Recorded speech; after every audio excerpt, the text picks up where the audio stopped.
Hey, friends. I'm your host, Dr. Elizabeth Ssemanda, the intuitive psychiatrist, and you're listening to Stepping into Soul Power. Friends. So we're going to tap into something that is so incredibly important. A lot of times we're always looking for guidance, for assistance. And we forget that there are some things in our history, in our past that are just priceless. There's so much memory that we have forgotten in humanity that is asking to be unearthed. And there are people who are helping use that wisdom for uplifting humanity and really connecting with the soul and the heart. And that is our next guest. She is a spiritual teacher, a healer, an author. She's got this just, and I told her before we started that there is a radiance that she emanates, and she's a guiding presence and is involved in the ISIS School of Holistic Healing. She really helps people reconnect with themselves and remember the light within. Fotoula Adrimi, welcome to the show. Thank you very much, Dr. Elizabeth, and thank you to all the listeners. I'm so honored to be here. Thank you. We're honored to have you. Like your story feels like it's a bit of a bridge between the ancient and this modern time. And I wonder if you could tell us like what led you down this path to spiritual teacher, healer, author, guide.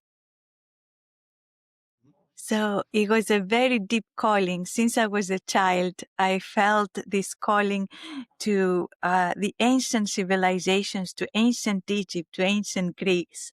Of course, I am Greek. I was born there, but now I live on Celtic land. I live in Scotland, and the Mm, same old stones, the stone circles, and the ancient sites have called me there too, because I have been born with this calling that says there is something so much more than what we see with our eyes. And mm, there is something much more ancient in what we think we are. We're not just this body, but we have lived before. And I had memories of lifetimes in ancient Egypt that showed me that we as a human race had everything. We're so connected with the earth. We had this amazing technology that constructed the pyramids and all these marvels in the world. And we also had so much compassion and so mm, much incredible connection with our soul. So I remember this as a feeling that is saying, this is your spiritual home. This is home for you. And my wish is that as we remember this ancient home, we remember who we are within us. And we bring this in our everyday life, in our modern life too. And to do that, we have to overcome the egoic and conditioned mind and what, the world has told us who we are.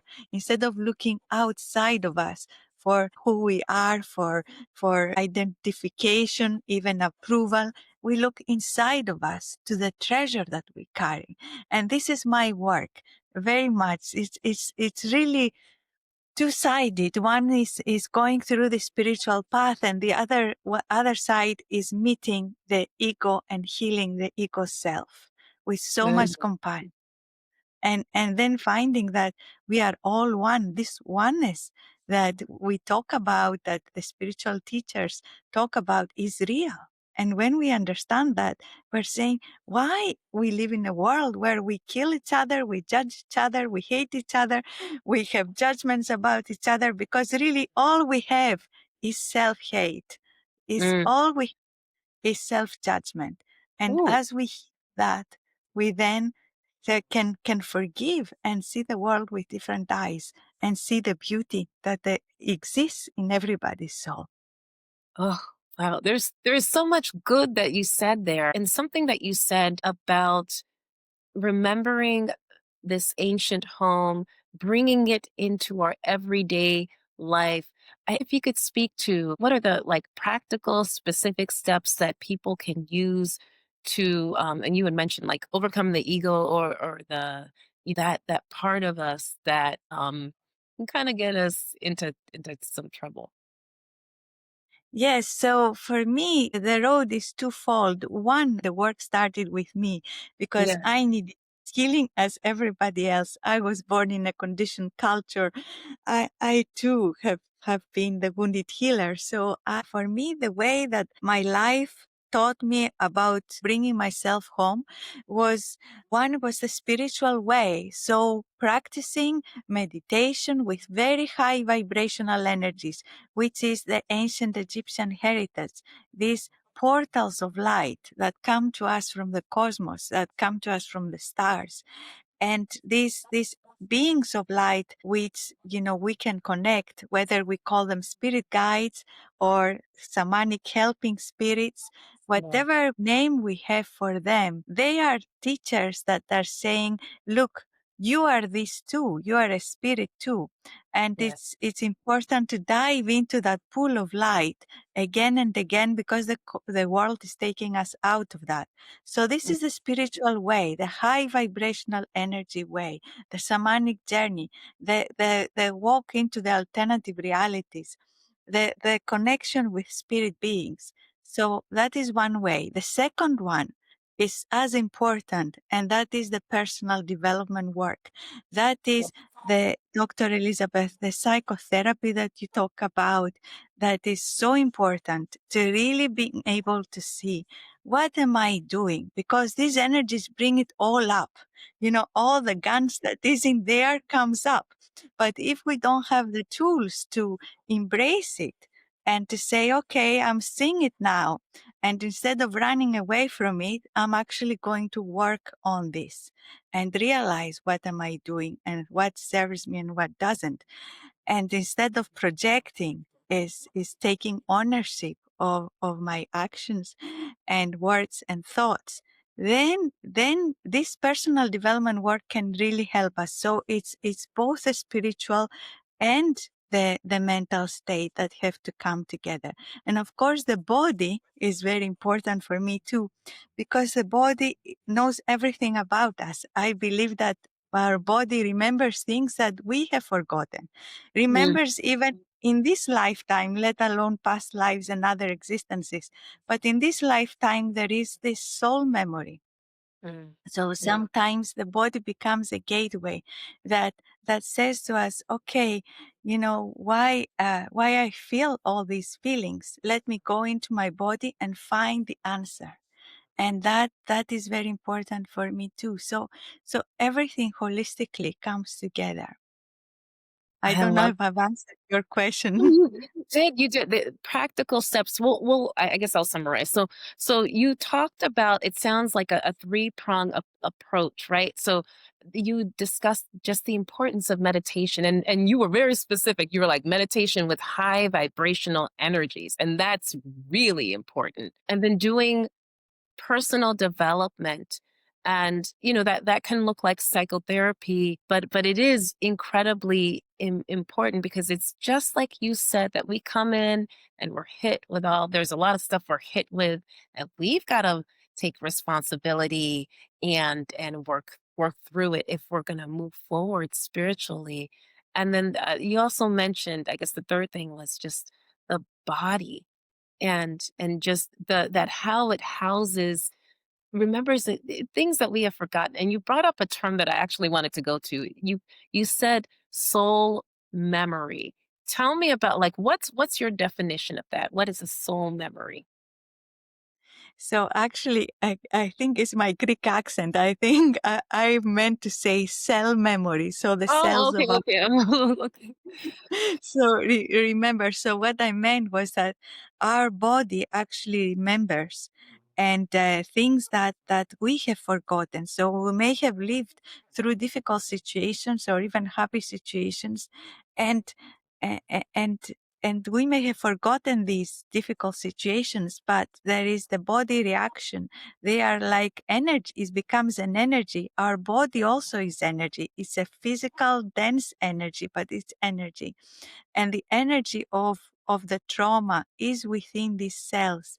So Yes. so we may have even forgotten what we went through in some way. We can't remember all the details, but the body remembers these details.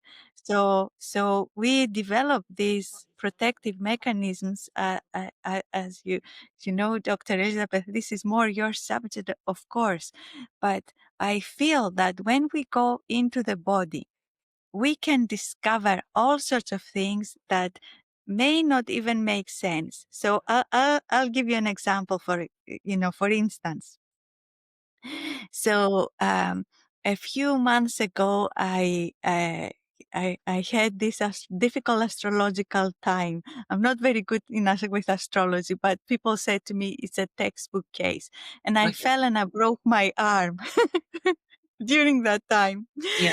And then that I went through a healing process to heal the bone and everything. And when I started working with my physiotherapist to bring the movement back, I work with somebody who was very intuitive, and I'm intuitive as well. So my body takes me, starts to move, my arm starts to move as if I'm a little ballerina. I see Oh, myself as this little child with blonde hair, just making all these movements, and my arms move so freely. And the next thing, I'm just tearful. I'm just crying out, and I don't know why I'm crying, but it was such a release. And after that, the arm moves so much more freely. So wow. in this process, we say, okay, what did my body knew? I can't remember this little child. I remember as a child that I had a love for ballet. I really loved to have been a ballerina, but it didn't happen in this life. But I can't say where it came from. So in my work, sometimes when they go into the body, they live situations they can't remember, even Mm, from this lifetime. The trauma can be so deep, but yeah. sometimes it's like situations they don't make sense, but the release is there. Yeah. And somehow the body heals itself bit by bit after that release. So it's so interesting. And the energy is the key. The high vibrational energy for me is the key that starts to unlock the body so the body can speak to us. Oh, that's so beautiful. I will vouch for that. Like as a psychiatrist, there's a type of therapy called somatic therapy or somatic work that we do where we're really getting connected with the body. And even there's a great book called the Body Keeps Score, just how that trauma can, like you were saying, like really, it's implanted in the body, and it's up to us to do the work and figure out how to heal. I wonder, you also mentioned a couple different things, and there is the word shamanism, and people hear different things or think of different things when that comes to mind. And I wanted to ask you specifically what it means to you, and what does it add to our modern understanding of healing? Mhm. So for me, shamanism is is the oldest, I think, spirituality of the earth because it's a spirituality of deep listening. Mm, So this is where it's called the path of the direct revelation. And instead of listening to our conditioning, what our mind is saying, what the world is saying, we are listening to the inner spirit and to spirits of light who work with us. And they say, look at this universe. It's multidimensional. It's not just one reality, this one reality that you see, but this one reality is connected with all sorts of other worlds that are there to connect with so you can bring healing to yourself and your community. So for me, shamanism is a path of healing, healing of the land, healing of the people, healing of all beings. But also I practice shamanism from different traditions. So one of my teachers is a Himalayan shaman, And in their tradition, shamanism is also a spiritual path. These helping spirits are deities of light that guide the shaman not just to do healing, but to evolve spiritually. So to Oh, awaken, become the shining spirit again. And that is the way I also understand shamanism.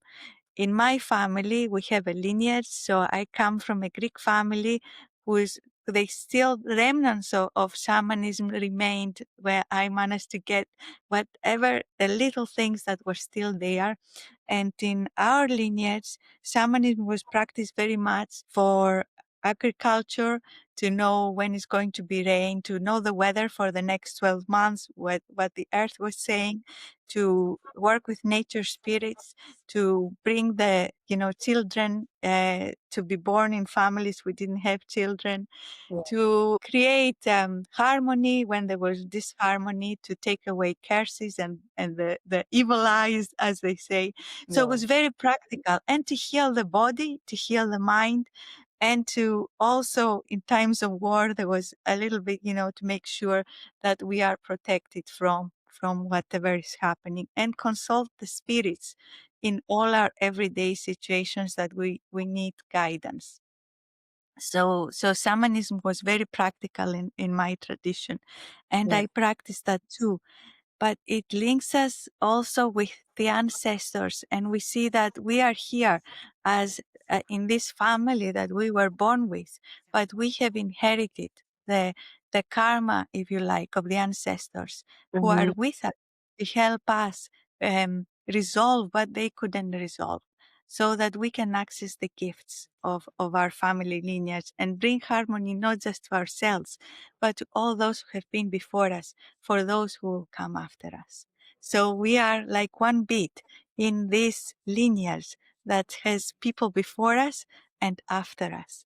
And we are in the middle, we are in the here and now, and we have the option to do the work now. Wow, wow, so profound, so profound. And you talked about ancient Greek.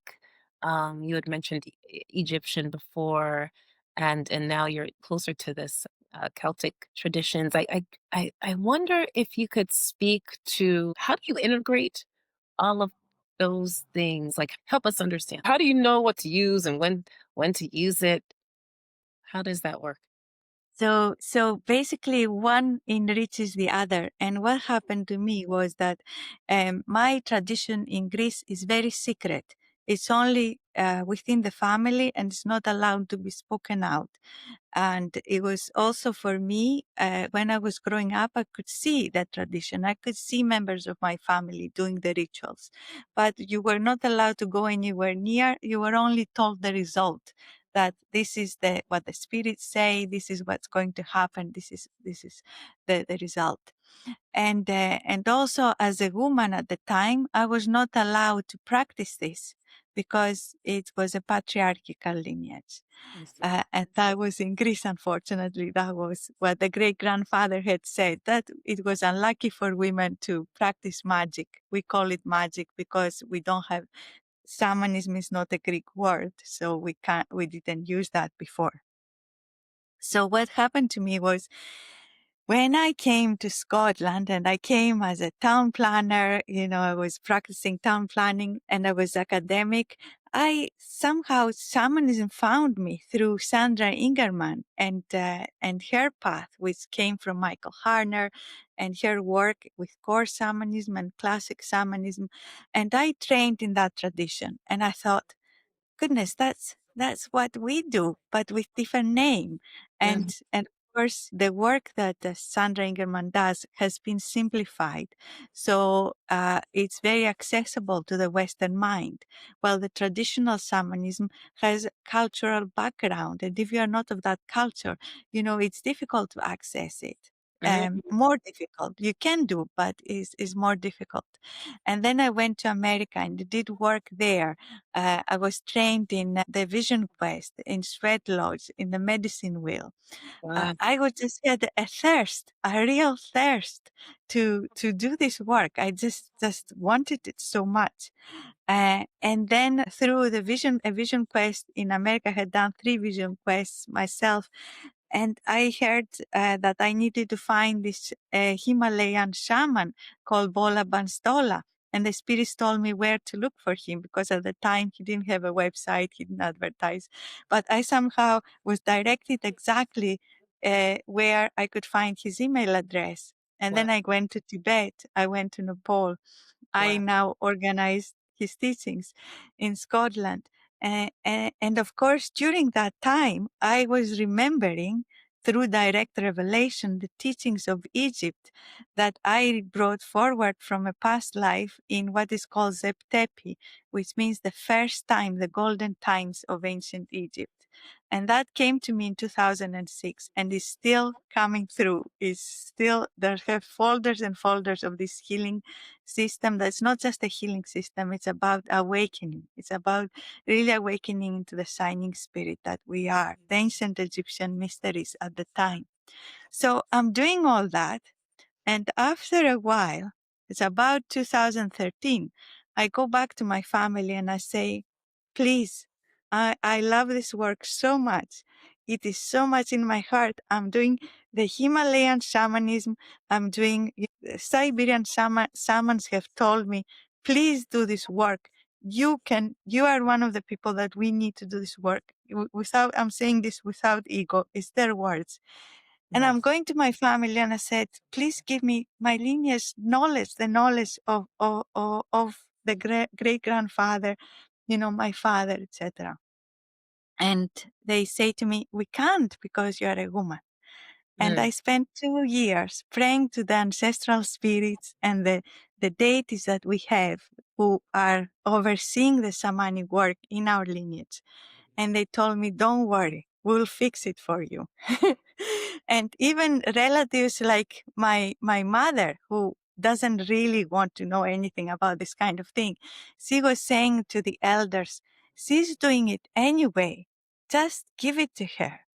Yes. But after 2 years, there were so many signs. And so eventually they said, okay, we will teach you. So then everything came together.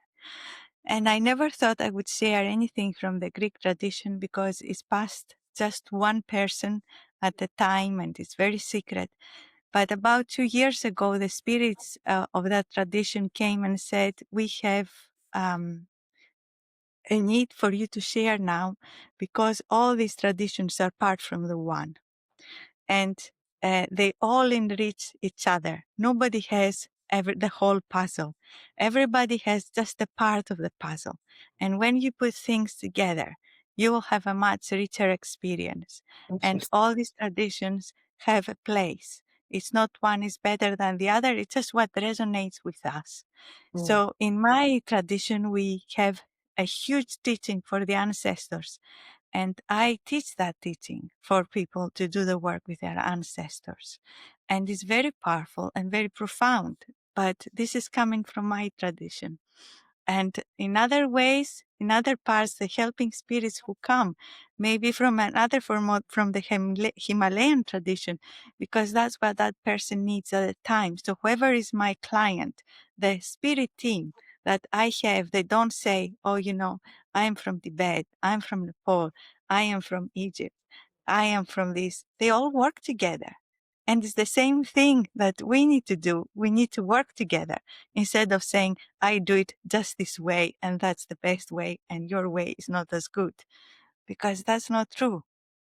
Wow, it's so profound. So bringing together different traditions for healing. I want to kind of go back a little bit. You had mentioned ancient Egypt, and you were just getting all these downloads, all this information about not just a healing system, but about an awakening or awakening process. I wonder if you could speak to that. Yes. So what happened to me was that, as a child, I was very connected to Egypt. But then when I became a teenager, I somehow kind of lost that connection. Then in 2006, I had been awakening into all the spirituality, all the things that I knew somehow to be true were coming back to me. All these experiences that I had as a child. And then I had a meditation with goddess Isis. She came I wasn't doing a specific meditation with her. She just came to me and said, "Would you be my teacher?" And I said, "Yes." And then she said, "Okay, take your notebook and start writing down." And I started channeling the symbols. Then I went to Knossos in Greece, which is a huge site, ancient site in Crete, very, very powerful place. And the next thing she comes and she gives me again the basis of this system that she calls the seven gates of awareness. Then Interesting. she takes me to Egypt. There were so many synchronicities. I mean, I couldn't afford to go to Egypt, but the money came, everything came. I go to Egypt. Always I'm upgraded. I couldn't tell you. It was just I was paying £30 for a room in the Mina house, and they upgraded me to a room with its private garden, huge suite. Wow. It's like I was just so afraid that we're going to find out I was only paying for £30, and then you have to pay another £200. And it was just incredible. Everything was just incredible, and eventually went to the Great Pyramid. The things happened there and other sites. And then I came back and Isis said, "Right, I have given you the initiation process. I've given you the basis of the system. Go and teach it now." And I was very afraid to do that. I thought, who do you think I am? I'm just me. She said, "No, you have everything. Go and teach." And I wouldn't do that. So she went to people, Isis went to people, they had dreams about me and her, and people found me and Wow. told me they dreamed about Isis and they dreamed about me, and they said, "We know you have this." And I was saying, "No, no, I have nothing. No, no, you it was just your dream." And they said, "No, we know this." Wow. And after this happened 3 times, I said, "Yes, I will." And then I started teaching the work. So since 2006, there's been a huge growth, personal growth for me to hold all this system, all this work, and also sharing it as best as I can from my heart. Wow. And for the people who practice, because I have to practice. Everybody has to practice. We have to keep diving into the light, otherwise, the world consumes us. Yeah. Initiation is just the beginning, the threshold, passing through the threshold. The journey starts afterwards. And so, the people who practice, I have seen their radiance, and it fills my heart with so much joy.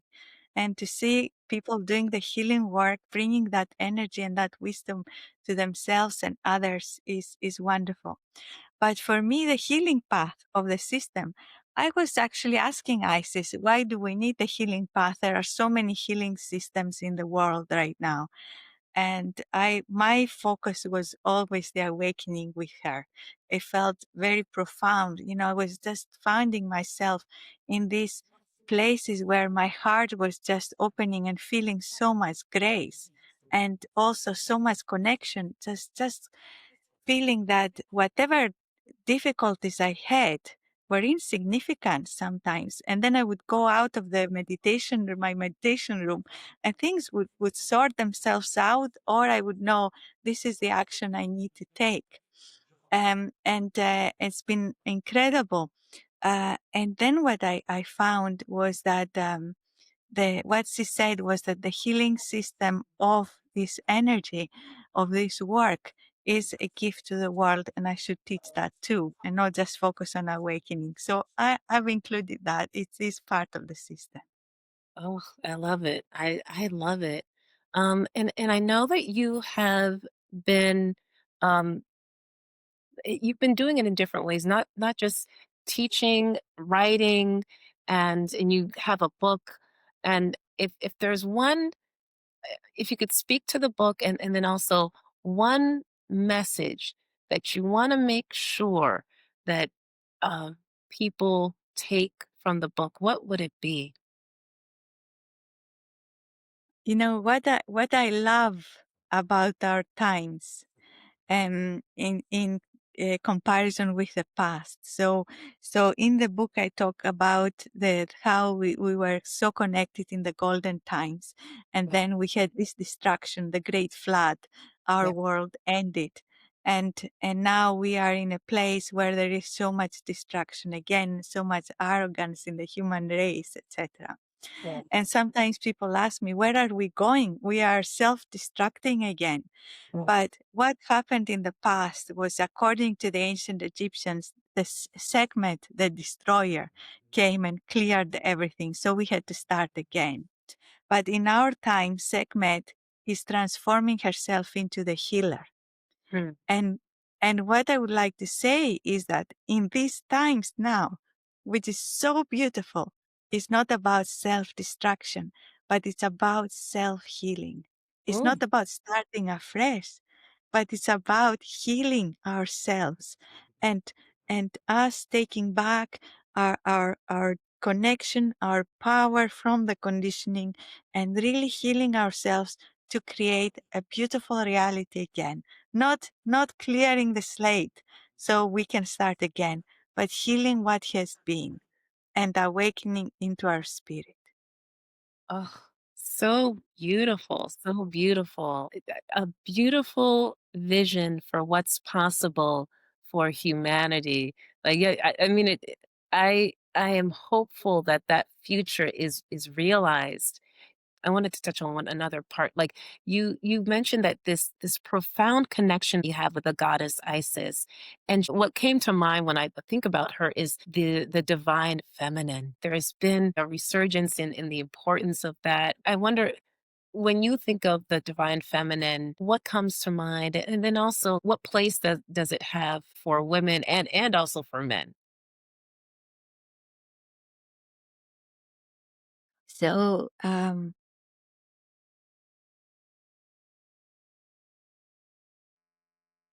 for me, there are two pillars in this divine connection, two pillars that hold the temple of light together. And these two pillars have to both be of the same size. And if we go to Egypt, we see the gods and the goddesses are of the same size. They're not little ones, the goddesses and the gods are big. If you look at what not the kings and the queens, but the actual beings of light in Egypt, you will see that in the walls, they are portrayed of the same height. And the temple of light that we are constructing back to the earth needs to have these two strong pillars. And they are divine power, the action, the light, Ra, what we call Ra, the shining spirit, and divine love, Ma, the great mother. So for me, the divine feminine is this incredible pillar that supports this temple of light together with the masculine. We have to work together. We have Mhm. to really see these two pillars in our body and in our life.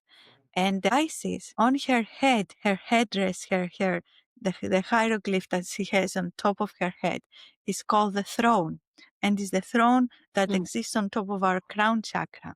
So what she says is that I am the connector, I am the path opener.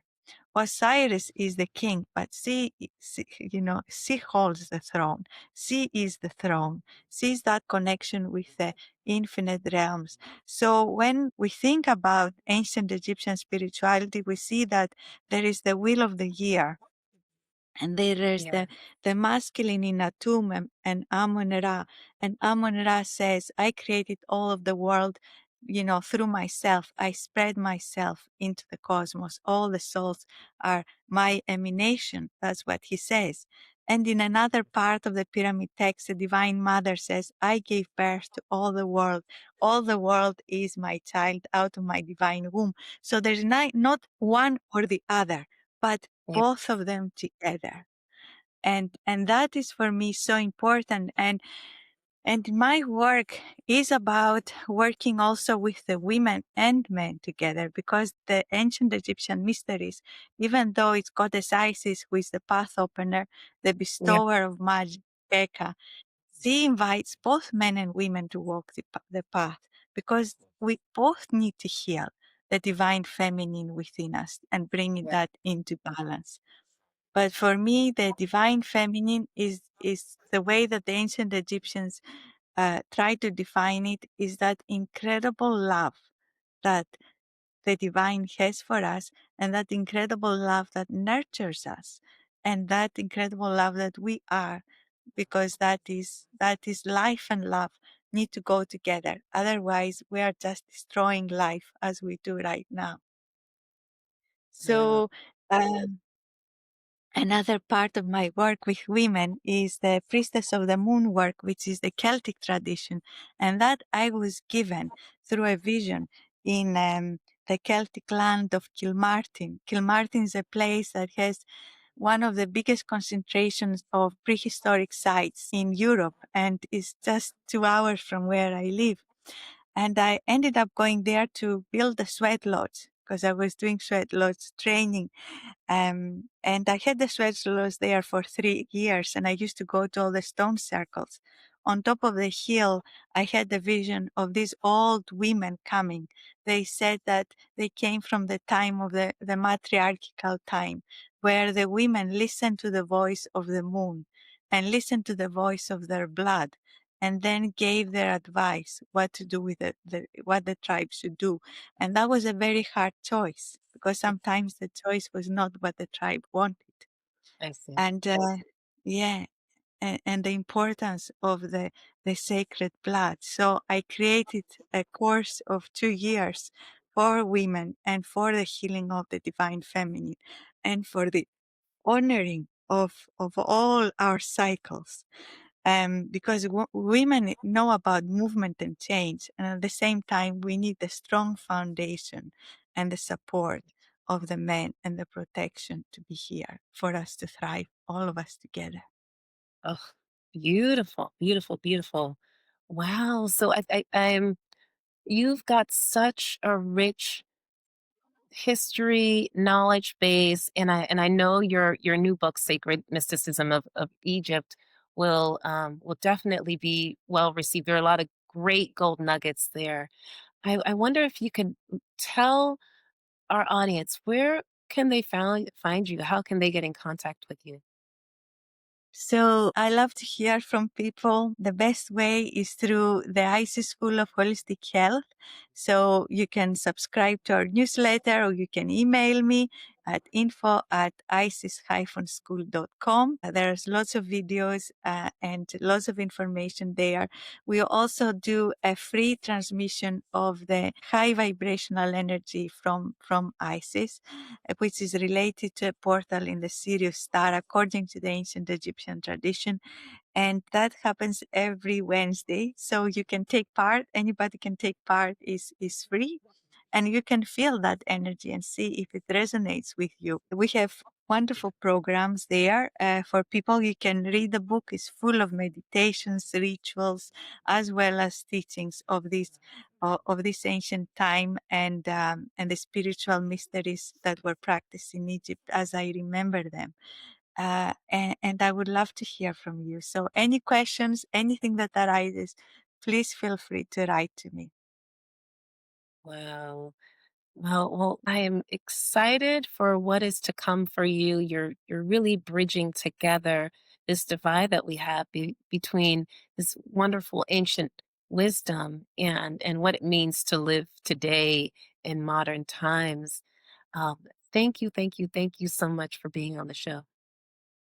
Thank you so much, Dr. Elizabeth, for inviting me. Just such a wonderful time. The light was flowing while we were talking, and I felt everything was so guided. So I thank you so much for this sacred space that you create, a space for healing and transformation for all of us. Thank you.